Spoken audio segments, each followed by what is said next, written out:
Actually, he's made it a little easier because I don't have to get to gatekeepers, etc. But I got to whoever that was, and I'm there in some place in wherever they have breweries, and they're going to come out and meet me in the foyer. Hi, Mr. Jones will be with you in a minute. I say thank you very much. Blah, blah, blah. They bring me into a boardroom if they have one, or his office, and you go through the very preliminary formalities. Now, all the way into the building, I'm looking at everything on all the walls. Okay. Does he have Little League pictures? Does he have Army pictures? Does he have skiing pictures? Does he have pictures of old people and young people? Old people probably are his parents. Does he have pictures of his kids? I'm scanning all this, and I'm putting it in my data bank. I'm looking at, does he have antique furniture? Does he have new furniture? Is it a Kia? Kia makes modern furniture? Yeah. So what is it? Does he have linoleum on the floor? Does he have carpet on the floor? Does he have modern lights? Does he have energy lights, saving lights? Okay, or does he just have old fucking things that suck up energy? Does he have solar panels on the building? I'm looking at all this shit. And now you can see this shit on Google Earth. You can put an address in. You can get a lot of information. Is he leasing the building? Does he own it? If he owns it, how you will have gotten this information before you got there. How long has he owned it? How old is the brewery? How is the brewery in certain parts of the world? You can figure out. You can find out. Is it a C corp? Is it an LLC? Litigation. How much litigation do they have? Do they have any litigation? If they had litigation, did they win? Did who represented him in the litigation? Was it Joe Schmaltz from Eureka? Esquire, who's getting ready to be disbarred? Or is it Sussman Godfrey, the king toppler, Steve Sussman? Who are their accountants? If you got introduced by accountants, you know who their accountants are. So you ask the accountants who are their lawyers, their regular lawyers, not just their litigation lawyers. So by the time I go in, I know what hand he wipes his ass with. And now it is easy because of the internet. It's easy. Okay, now I'm walking down the hall. I'm looking for these pictures, awards. He's got the Brewer of the Year in 2011, 12, which is also on the internet. So they bring me into his boardroom. I say he's got a boardroom, a small boardroom. I'm looking again. They'll have shit on the walls. Do they have real art or pretend art? Is it Art Deco? I mean, all this stuff means something. Now, is it real china they serve you coffee in, or is it, plastic cups? Or the spoon that you put the sugar lump with, is that silver, aluminum, or aluminium, as they say here? What is it? Okay, are the people in the office dressed in jeans and T-shirts, or do they have the women? Do they have skirts or little business suits or whatever? All this means something. Where he's coming from. Okay, part of the background that I'd look up is the owner or are the owners? Did they come up the brewery ladder? In other words, did they work in breweries? Yada yada. Or is this an accountant that decided in retirement from PwC he's going to buy a brewery because he always wanted a brewery? And there's some of those guys. What kind of cars are in the parking lot? Are there four-wheel drive with a 30-30 in the back window? And believe me, in parts of the country, that is exactly what they have. Now, you get in trouble doing this, but I used to check to see if they lock the cars. But I mean, you get in trouble now because people think you're going to steal or some shit, but I used to check to see if they lock cars. Because if they don't lock the truck and there's a 30-30 rifle in the fucking back window, their idea about law enforcement is different. Okay? I try to find out where he lives in relationship to his brewery. Does he live in, a fancy area, or does he live in a working class area? Okay, so now I'm in, and he's there, and I've assimilated all this information. Is he on time? Or does he keep, does the peckerhead keep me waiting? And I'm not dressed the part now, but I would be in my uniform, my business uniform, and I'm wearing a suit, and I always wear a three-piece suit, so that's not different for me. You wear a two-piece suit or whatever. So I wouldn't be dressed up like Santa Claus like I am today. Is he? Even though you know he's going to be Jesus. I don't care. I don't care. I don't care. I mean, I've done this a lot of times all over the world. Oh, I didn't know it was going to be a meeting. Oh, I didn't know this. I didn't know that. Oh, that's all right. And I always say, oh, I understand. I really don't, but I say I understand. How does he shake hands? Like a couple of you shake hands. Give me your hand. Let me your hand. Vincent. Okay. Some of you took a class where you somehow try to get a bigger grip. I don't know who the fuck ever taught you to do that. But I mean, does he shake hard? It's just a firm shake? The ones that kill me are the women that try to give a man shake. What I want to do is just slap them. Is that a class? I mean, do they teach you how to do? Why the fuck would you do that? I have learned lacrosse too. Pardon? They may have been on a lacrosse team. Oh, okay. Oh, well, I didn't think of that. Because I know women have an advantage in this. They just got a flat fucking advantage. Professionally, they don't have to, it's not sexual or anything. They have an advantage. Because most men underestimate women. They don't think they're as smart, whatever, wrongfully. And so if I was a reasonably good-looking woman, I'd take advantage of that. Even if you're an ugly hag, you got an advantage.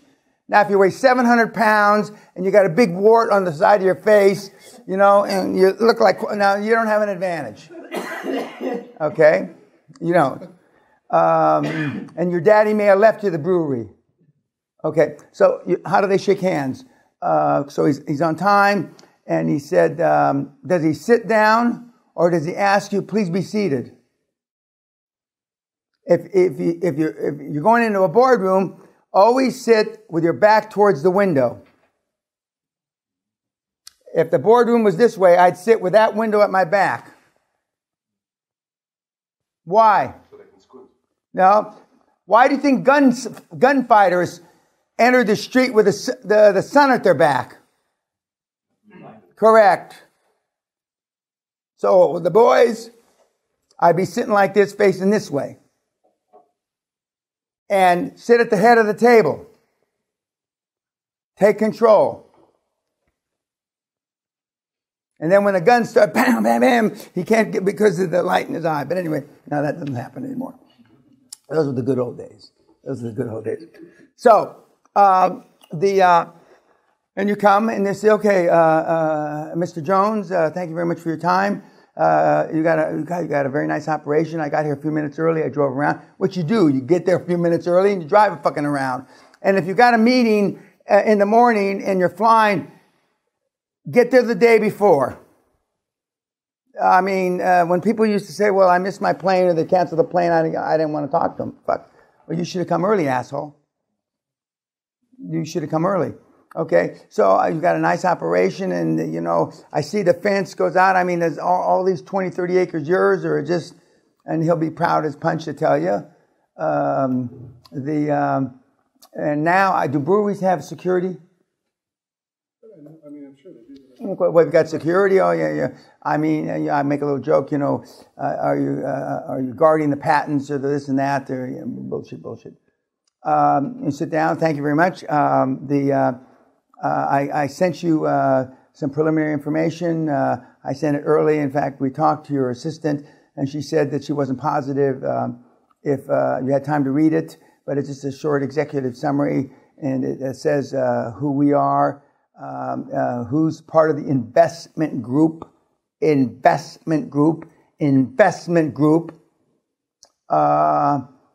our experience in the brewery business. A good portion of our experience comes from big breweries, the guys that you're taking market share away from. And we have really just a minimal amount of experience in the micro business. And that's what we're trying to expand into with our investment group. And are there any questions on anything that if you had time to read it? If not, I can just give you a 2-minute short synopsis. Now, if he did read it, he may say, no, I pretty much understand. You got a very impressive board, group. 116 years or whatever it is of experience. In fact, they may know somebody, but you get through that bullshit. And we want to acquire microbreweries in the northeastern, western United States, wherever it is. Wherever he is, that's where you want to acquire. Doesn't make a shit where it is. If it's in, Peckerhead, fucking Kansas. That's where, okay. Because you're there, right? And if there's any lull in the conversation, which there normally was, I see that you were at Machu Picchu. Like the picture back there with David. Machu Picchu, which is in Peru. Oh, yeah, whatever. I don't give a fuck if it's, whatever it is. You see that. He says, I went there for our 40th wedding anniversary, whatever the fuck it was. Okay. The numbers that are in the public domain, and you always, when you say that you're going to know something about his business, it's because it was in the public domain, not because somebody stole it and gave it to you. Most of the guys that own these companies don't know what's in the fucking public domain, or if it's not in the public domain. I see that, you've been having accelerated growth last 3 or 4 years. That's exactly what we're looking for. And we would be very interested to talk about taking a position. You don't say sell out a majority, you just say take a position. That's how you start the conversation. And he'll either say, well, we really haven't thought about it, which is a fucking lie. But anyway, we really hadn't thought about it. And, it's, everybody wants, and if he says, we have 4 or 5 more years of growth built in. Yes, I understand that. But, even the most remote sales starts with a conversation. I used to say that. People like that. Even though it was against my personality, even the most remote possibility of a divestiture, because some of these guys don't like the word sale. Even the most remote possibility about a divestiture. I know that's a big word for some of you guys, and especially the YouTube fucks. Starts with a first conversation. Okay? So far you've done, they think you're a professional. You trick-fucked them.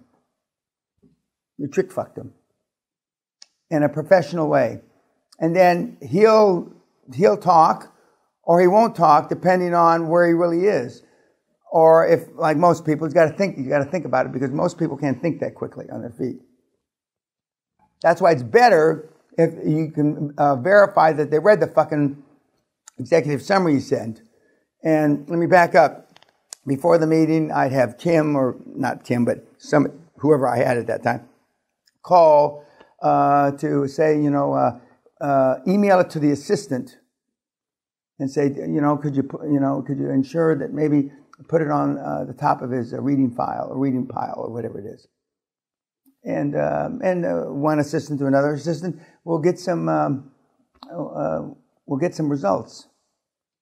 We've got kids that actually go by, depending where they are, and actually hand carry it. And like in the Wall Street, the movie, cigars, candy, all that shit works.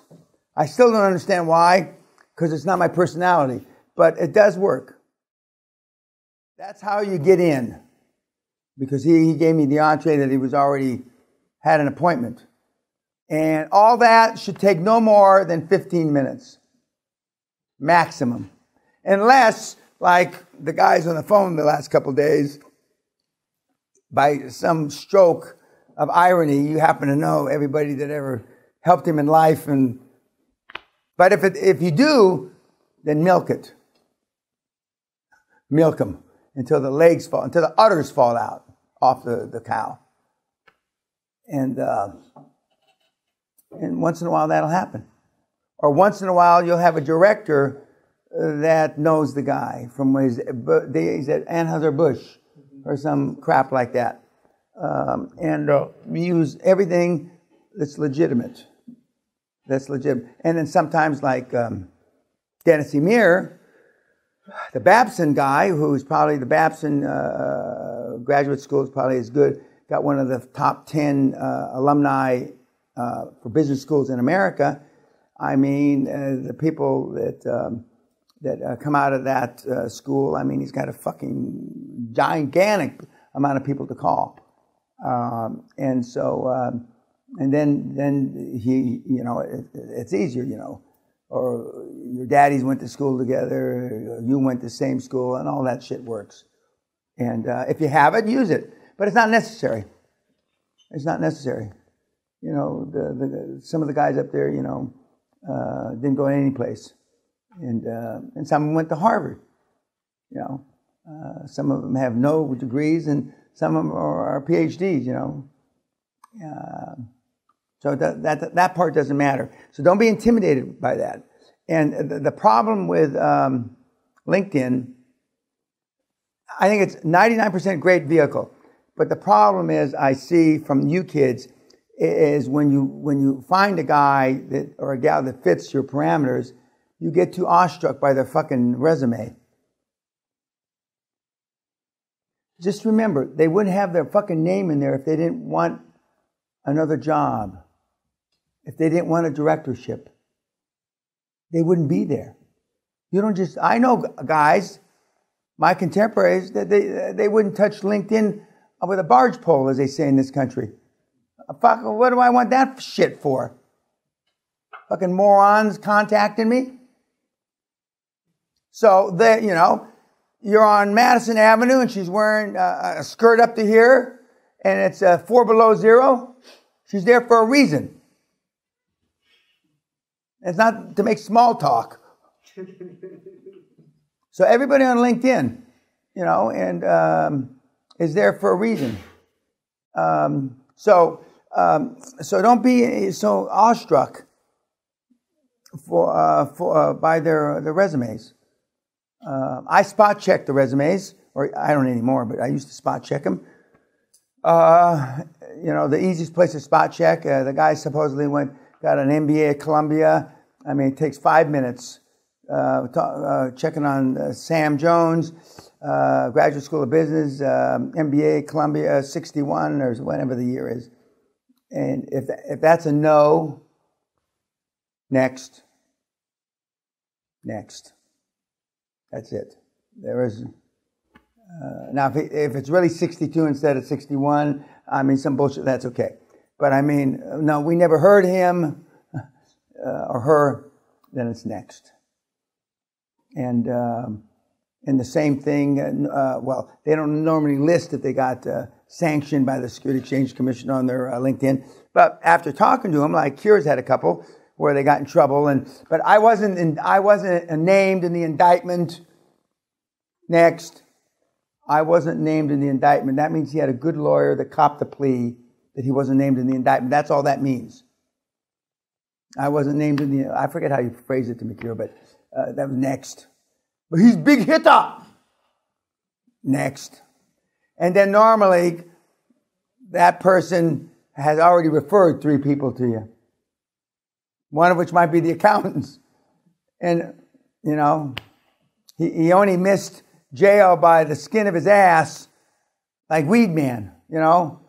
He happened to get out the alley and, you know, jump on his motorcycle and head off into the weeds, you know, ahead of the law. So next, I mean, there's too many people on there. You know, I haven't done this in maybe a year, but I printed out pharmaceuticals. What did I put? Because I wanted to see what ARIA, you know. I printed out and I had, you know, 600 people or 508. I mean, I didn't refine the search. I didn't go through it. But I mean, there's a lot of people. And you put in oil and gas, I mean, there's a gazillion.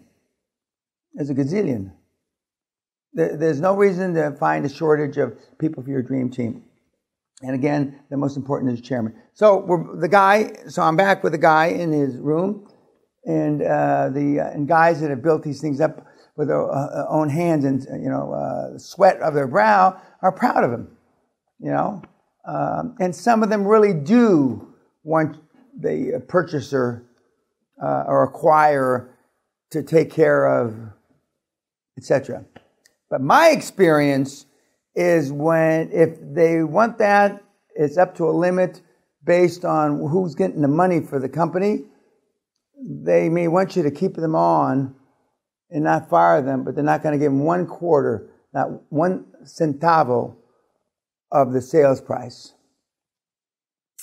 Not one motherfucking penny of the sales price. And it's the whole difference between the QLA model and everybody else. The QLA model is from the chairman down to the guy that sweeps the floor, gets money. Gets money. And I've seen acquisitions that they forgot the previous owner in the first week because now they got options in the new deal. They couldn't remember the asshole's name. Because money talks and bullshit walks. And if there's a potential to make these people better off than they are, not even wealthy. I mean, I'm talking about the lower people. I mean, they appreciate that. You know, both Clinton and Trump are saying that, or Trump is, Clinton's not, is saying something to the effect that the GDP is growing at 1% or less in the last 10 years, and that this is the worst GDP growth since the late 40s, which I think is true. Federal Reserve and a few other people have said, and this is in the United States. And that the average wage is the same as it was in 1983 or 1988 or something. So that means there's been relatively no growth or zero growth. And in some parts of the United States, negative growth. And so when you step into an organization that's got 500 employees or whatever, if that's what they're used to, they're looking to anything that's got upside.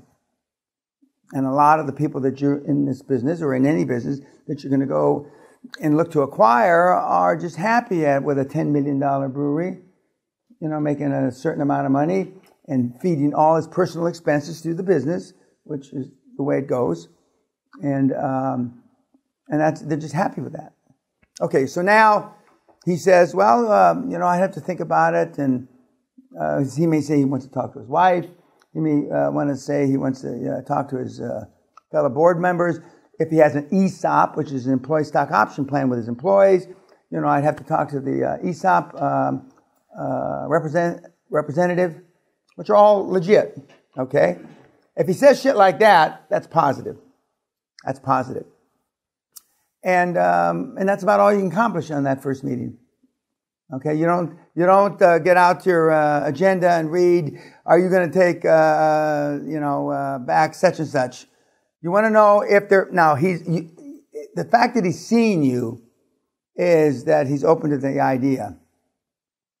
Now, when there's a second meeting, then he's not only open to the idea, he's thought about, what can I sell this hog for? And that's when you start putting on the harder press. So I'm going to go to that meeting. There's a next meeting. Before leaving that first meeting, given the scenario you just gave, you say, hey, I'll be back. I'm going to be in the area in a week. You want to have No, and I'll say, no, because you will have asked him some questions. He said he's going to have to, get the information. I said, I prefer one-on-one. I'm back in the northeastern United States in 3 weeks, or I'm here looking at opportunities for the next 2 weeks. I can be back next week. You want him to know that you're looking at other opportunities. Other opportunities. He may say, well, who else are you talking to? I said, well, that's confidential. I wouldn't be telling people that I'm here. So I'm sure you can appreciate that I can't or I won't tell you. If you don't get back to you. You get back to him anyway. You get back to him. Absolutely, So now it's a week, 10 days later, you haven't heard from him.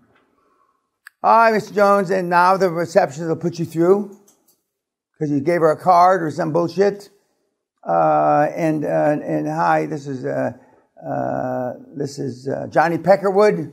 we met 10 days ago. Oh, yeah. I'm back in the Northeast. We're looking at a lot of opportunities. I'd love to come back and visit with you to see, what thought you've given it. Now, if they've given no thought or they're not interested, there won't be a second meeting. There won't be. If they have given it thought, they'll say yes. And you were going to touch base with the ESOP representative. Do you think? And he'll say, yeah. I'll tell you what that happened, or what the result of that was when I see you. And then he may, ask you to come to lunch, yada yada. And then, although I don't like lunch and breakfast meetings because I think they're a waste of time, if they want you to come to lunch, then then you go. Now, depending on your own presentation skills and depending on your own ability, how numerate you are, numbers-wise, see, Alex can go to these meetings on his own because he knows who's on first. Some of you that can't spell numbers should bring a director along, preferably your CFO and or industry expert. You need somebody that knows how to talk turkey. Not turkey meaning about the industry, the deal. And if you got a guy that was at Anheuser-Busch with him 18 years before, whenever, that's the guy you bring. Whether he's the numbers guy, he would be an industry expert because he was at the brewery with him. That's the guy you drag along. Because all of a sudden, it's just like that guy I talked to. I really wasn't leaning that way, but now I feel at home and blah, blah, blah, blah. And so now you're back. Same boat, come the day before, same thing.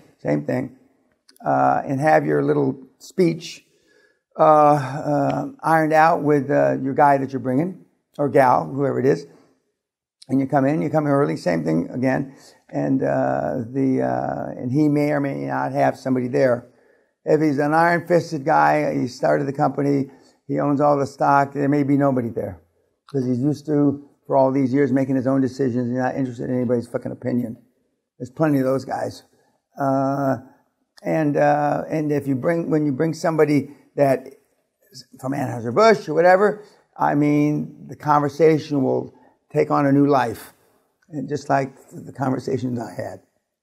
And then you just sit back and keep your fucking mouth shut and keep your agendas up your skirt and don't show anybody, Kira. And then there'll be a lull in the conversation. Say, oh, God, I'm glad you guys got along. You know each other. What are your feelings? And then it'll start unpeeling like an onion. Well, we might consider a minority stake, yada, yada. Oh, we might live with that. What do you have in mind? And probably at the segment, well, let me show you around. And I've looked at I didn't look at any microbreweries. I looked at big breweries and big fuckers. And and when I was going to university, Anheuser-Busch, they stopped this because of student violence, but they used to open up the breweries Friday afternoon from 2 till 7, and you could go on tours of the breweries and get free beer.